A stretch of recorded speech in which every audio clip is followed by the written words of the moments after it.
Today I'd like to talk about the Divine Comedy composed by Dante. In a previous video, we took a little bit of a look at Dante's life, and we saw he frequently involved in battles and back and forth in Florence. But he took that experience and really kind of transformed that experience in his life and the many struggles in his life and applied it to this amazing poem taking through the afterlife, taking us through hell, purgatory, and heaven.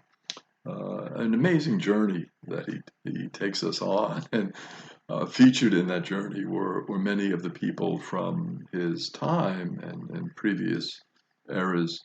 And so it was a way, I think, of dealing with some of those memories, some of those difficult memories that he had, and putting them in the context of the afterlife and the whole sense of accountability for our actions that comes out in the Divine Comedy.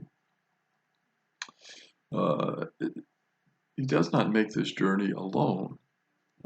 Dante makes this journey with Virgil, guided by the great poet, then by Beatrice, his really idealized woman. He did not know her that well. He fell madly in love with her when he was very young.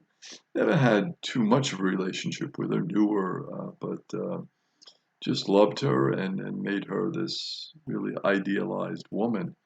And she guides him in his journey, and finally by St. Bernard. So these are the three guides that take him on this amazing journey that he goes and displays in this journey a great knowledge of Roman antiquity, and not only Roman history, but Roman literature, different events, amazing knowledge of Rome.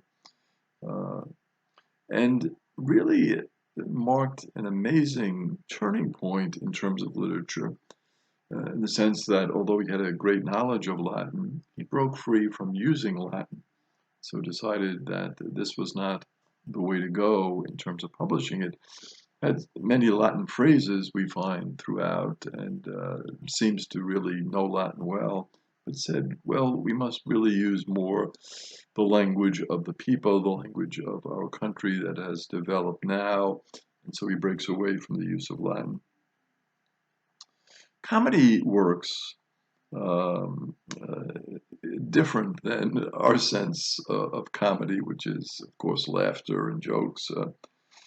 Works really that reflect a belief in an ordered universe. So there's a sense of order that he is dealing with here, and also a sense of divine providence. We see in the comedy this concept of God taking care of the people of God. God does not leave us alone. God loves us. God is part of our journey. God has given us guidance. God will watch over. All of these concepts come out in this literature called comedy. There are in the Divine Comedy, there are 14,233 lines, so it is a quite an extensive work. Three parts divided into the part of hell, purgatory, and heaven. But there are, in each of the parts, there are 33 cantos. So quite a complex work when you look at it. The verse scheme is what we call the terza rima, a special verse scheme of rhyme, rhythmic scheme that Dante developed for this. And so the uh, preferred way of reading it obviously would be in the language, the language, Italian language that Dante wrote it in, and not in translation. He uses henticasyllabic, which is lines of 11 syllables. So again, a quite complex way of uh, doing the composition and the narrative.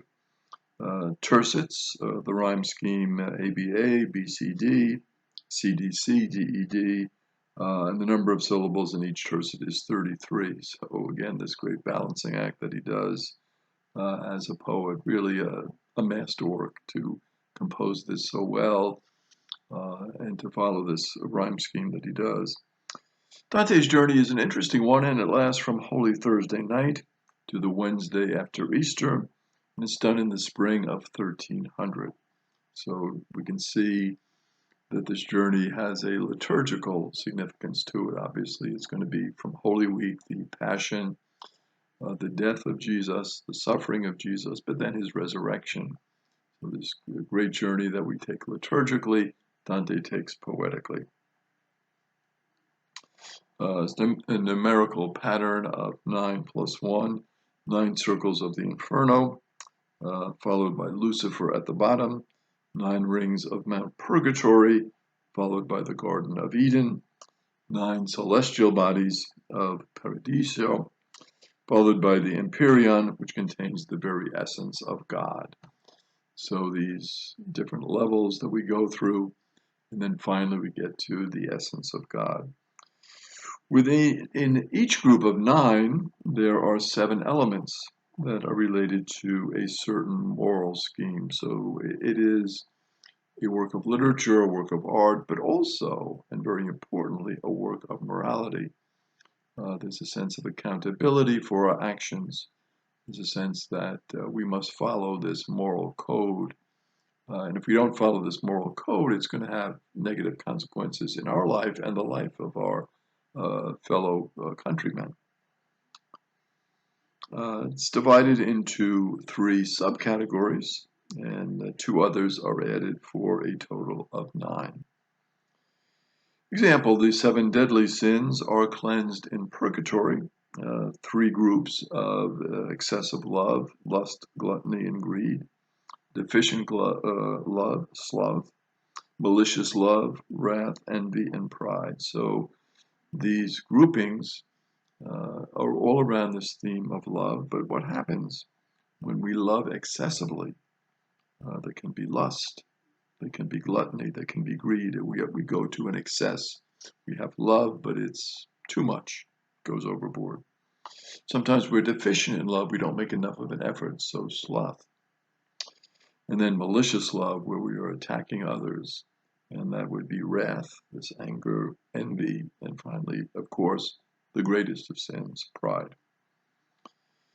The comedy very much reflects the political struggles in Florence at that time between the Guelphs and the Ghibellines, and then between the white and the black Guelphs. And of course, Dante very much involved with the white Guelphs, who are unfortunately on the losing side of that battle. And the last word in each of the 3 sections is stelle, stars. So let's just take a glimpse at the structure and see and learn from that structure that Dante is providing for us. And really, it's a sense of journey in the structure. And so the balancing act that he does in that structure is to give us a sense that we are on this pilgrimage, and it's a well-ordered pilgrimage. It's a well-regulated pilgrimage. It's a pilgrimage that's going to have many challenges as we go along. And it's going to be a very much of a moral struggle, a struggle to achieve peace within ourselves, and then finally peace within our community. So in future presentations, we'll take a look now from that rhythmical scheme and structure into some of the actualities of the Inferno, the Purgatorio, and finally of the Empyrean as we make our way to heaven.